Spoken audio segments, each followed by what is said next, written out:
Italy is one country in the Eurozone that's struggling right now with the scale of its debt. Its lower house of parliament is due to vote on a crucial austerity package today.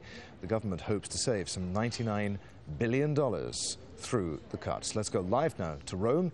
Al Jazeera's Sonia Gallego is there. Sonia. That's right. Those crucial austerity measures due to be passed later on today, just putting the finishing touches to a process that was started yesterday in the Senate. That went through, and it's expected to be approved again today. Obviously, it's going to have quite a big effect on public spending and across the board there. And with me to talk about that now is James Walston from the American University in Rome. James, now we know about Italy's debt and how bad it is, but comparable to perhaps Greece, its Mediterranean neighbour, is it as bad as that? Italy's debt in absolute terms is huge, but in proportional terms it is less than Greece's. And what is more important is that it has been like this, or almost like this, for a long, long time. So this is not a very recent crisis. It's one which has been 20 years in the making and has come to a head in the last few months.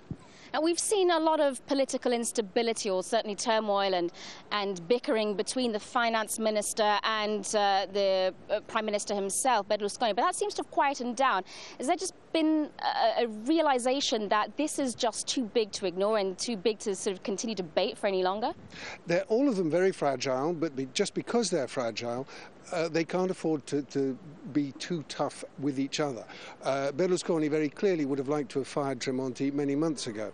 Tremonti would have liked to set up himself as the next prime minister, but neither of them can do that, because that really would be a disaster for the Italian economy, because that would destroy any confidence that anyone has in it. So they have to play things very carefully. Berlusconi this last week has kept a very low profile. He hasn't made any public statements. Now he'll be in this building later this afternoon, and that's the first time in a week.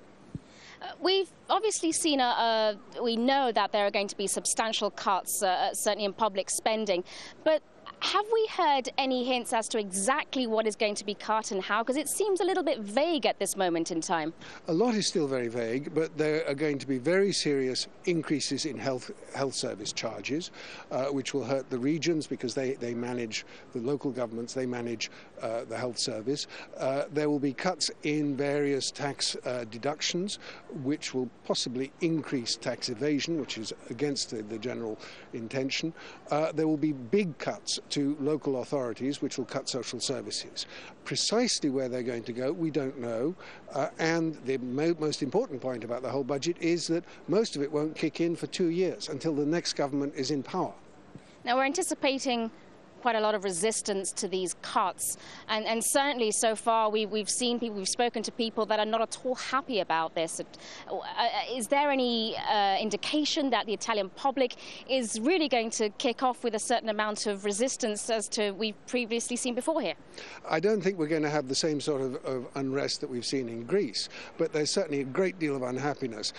Partly because against the politicians themselves. They are called la casta, the caste, and they look after their own interests very carefully. It's very significant that in this whole huge austerity budget there are no cuts which will take place now. The health service charges will cut in on Monday.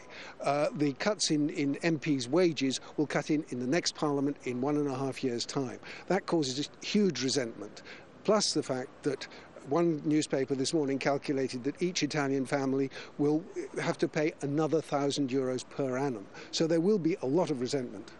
Thank you very much, James. Certainly some tough economic times ahead for Italians after these economic measures take place. Adrian. Sonia, many thanks indeed. Sonia Gallego in Rome.